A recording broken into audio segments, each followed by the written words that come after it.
Sup shrooms, how y'all living? Hope everything is Nova and you're all having a preem week. So it is a beautiful day here in Colorado, and I figured, I just had a good workout and I want a good post-workout recovery meal, and I was at Sprouts the other day and I found something interesting which kind of coincides with the release of my last video, and that is these. These are fresh lion's mane mushrooms, and even though lion's mane mushrooms have had a bad rep as of late, truth be told that they're a highly nutritious food. They have some purported medicinal properties, but even if those medicinal properties are bogus, the nutritional properties of this mushroom cannot be denied. 22% of its weight is in protein, so that's why it makes a good post-workout recovery meal. So I'm gonna call this my lion's mane recovery steak, and I'm really craving it right now. And before I throw it on the grill though, of course with steak, even if it's a vegan steak, you need a good side dish, and I didn't pick up anything from the grocery store. So let's head over to my garden and see if I'll find anything that can work as a side dish.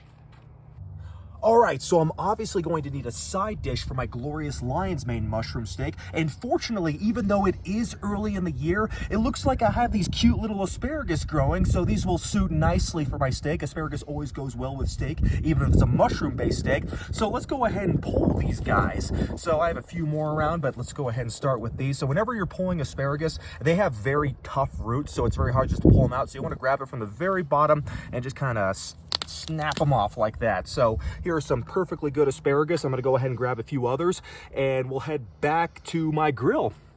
So if you want to make a high quality lion's mane steak, the first thing you're going to need to do is make a high quality marinade. So, I don't make any fancy marinades. I like to keep it simple. So what I'll do is I'll just go ahead and use some olive oil and garlic and herb. Oh yeah, speaking of which, after the asparagus, I double checked my refrigerator and it looks like I found some zucchini as well as some jalapenos. So I'll find some way to incorporate that into the final dish. But before we do that, let's go ahead and make the marinade. So you just want to make sure you oil it up and get it all nice and greasy so it doesn't burn on the grill. So let's go ahead and dump a good amount of this stuff in. You're not going to use all the olive oil, of course, but you just want to use enough to kind of dress it up.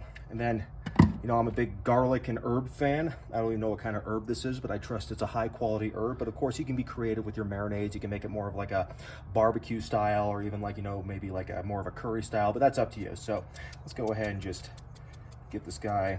This has some salt in it too, so I'll add a little bit of flavor. Let's just use a good amount of this because, lion's mane, the good thing about the mushroom is that, it looks almost like a cauliflower, but it's kind of sponge-like, so it's really good at absorbing flavors. So that's why it works well as a meat substitute, because it'll soak up whatever you're marinating it with. All right, so let's go ahead and get the grill ready, and we'll marinate these mushrooms, and we'll start cooking. All right, so you don't want to just throw your mushrooms on the grill. So you want to get something like this. This is a cast iron skillet. If you're going to handle it, make sure you have an oven mitt because it can get really hot. So the first thing we're going to do is we're going to go ahead and pour some olive oil all over here, just like this. Kind of let it soak around so it doesn't stick to the pan. And you definitely don't want to, this is a gas grill right here, you definitely don't want to pour the oil directly on the gas grill because it can go kaboom. So you just want to be extra cautious if you have a gas grill like me. So let's go ahead and put this guy on the grill. We'll give it a few moments to heat up, and then we'll marinate our mushrooms and vegetables, and then we'll continue cooking. All right, so we got all the vegetables on the grill right now. So let's add some of this marinade. I have this little marinade brush. Get this all nice and oiled up here, and you can do this in the oven too, but I didn't get a grill just to put everything in the oven, so I might as well get some utility out of this. So let's get some more of this guy on, and you don't have to use quite as much oil as this. And the thing about this mushroom is that this looks very full right now. A lot of the weight here is water weight, so this mushroom as well as all the vegetables you see here will shrink down. But one thing to keep in mind about the mushroom is that you really want to cook it thoroughly. And also, as it cooks, you're going to want to use a spatula just to press out some of the water. But we got a while ago, so we're not going to just sit here the whole time while it cooks. So let's fast forward ahead a little bit and cook this beast. All right, so it's going really well. I did sprinkle a little bit more of the garlic and herb on it, and I'm going to close up the grill pretty soon, but it's been about 5 minutes, or maybe 4 minutes or so. And you can see they're starting to brown a little bit, so I'm going to go ahead and squeeze these guys, get some of the water out. Just maybe wear some eye protection. You don't want any of the oil to spray up and hit you in the face. So let's just go ahead and squeeze this a little bit. And every now and then, maybe just periodically just turn the vegetables. So there we go. And the other ones are looking pretty good, but we need a little bit more time. So let's just go ahead and sit back. We'll close the the lid of the grill and just let this cook for a little bit. All right, so this level of brownness, this is what you want. Let me tell you, this smells terrific right now. And you know, all the fear-mongering about lion's mane is disheartening. I mean, it's found in so many supplements that it's just preposterous to think that it could do so many terrible things to you. And it's a food source I myself have enjoyed for a long time. So make sure you watch my video on lion's mane. It's called Post-Finasteride Syndrome is a Myth, but it's specifically about lion's mane.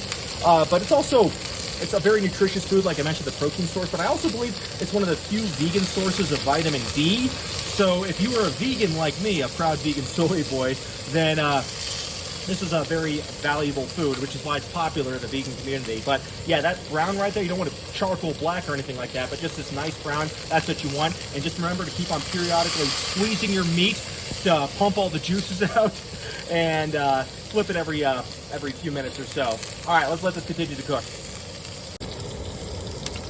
All right, so these vegetables will cook faster than the lion's mane mushroom. So the jalapenos, the zucchini, asparagus are all up here, and it's like it's a grill that has like a little vent here, so some of the grease will drip off it, and that's good because you don't want it too greasy.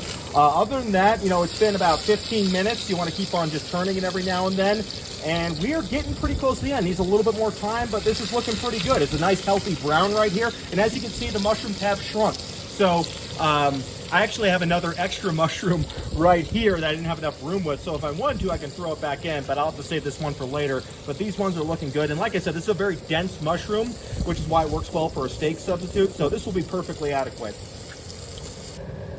Look at that, Chooms. This is beautiful. This is like a perfect, I guess you could call this medium well if we had that temperature standard for mushrooms. But this just has a very meaty smell to it, and I'm really excited about eating it. So when you take it off the skillet, you probably want to get some of the excess grease off of it. So you just want to put it on a paper towel and just maybe kind of squeeze it a little bit. You can squeeze with a spatula if it's a little hot still, and just let the paper towel absorb some of that grease.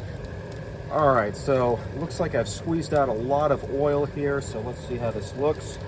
All right, I think I am just about ready to eat this. Of course, I know some people have their preferences, but for me, when it comes to steak, even if it's a vegan steak substitute, I prefer to have some sort of steak sauce, and I don't have any A1, but fortunately, what I do have is Trader Joe's Sriracha and Roasted Garlic Barbecue Sauce. This stuff is really good. I'm not like a really die-hard barbecue fan. I think it's a little bit too sweet. This one's a little less sweet, but it has some extra spiciness because of the Sriracha. So I definitely like this one. So we'll use this, and we'll get this on the plate along with the other vegetables. And this is my first meal of the day, and it's about 1 o'clock, so I'm feeling pretty damn hungry, so let's eat. So here is the finished product right here, and you can see the vegetables, the side dishes, the asparagus, zucchini, and the jalapenos. They're a little overcooked, but I actually like them that way. I like them a little blackened, especially the jalapenos. I think they add a lot of flavor to it. So let's go ahead and just get a little bit of steak sauce. I mean, the lion's mane mushroom is already well marinated, so it has some good flavor as it is. It also has some good natural flavor. And let's just get a little bit of this good chipotle barbecue sauce on it. And did I remember my steak knife and fork from upstairs? I did. There's the greasy towel we don't need anymore. I'll just put it here so it doesn't get blown away by the wind. And let's go ahead and eat this. Let's go ahead and start here. And the texture is great. It cuts just, I mean, I'll be honest, I haven't had meat in 20 years, but I still remember this texture. It's even kind of stringy, almost like you see muscle fibers here. So let's go ahead and eat it. Oh man, that is delicious. You know what that tastes like? Actually, it tastes almost like if you're like kind of like a surf and turf, if that makes sense. It's almost like seafood like, in addition to being like steak like. So it's not exactly like steak. I mean, you shouldn't expect that, but it's very good in its own right. And the texture is amazing. I can see why this is popular as a meat substitute. I mean, I've had this before, but you know, lion's mane mushroom, they're not always in season, but when they are, I make sure to get them. Like, see how that breaks up like that? That's incredible.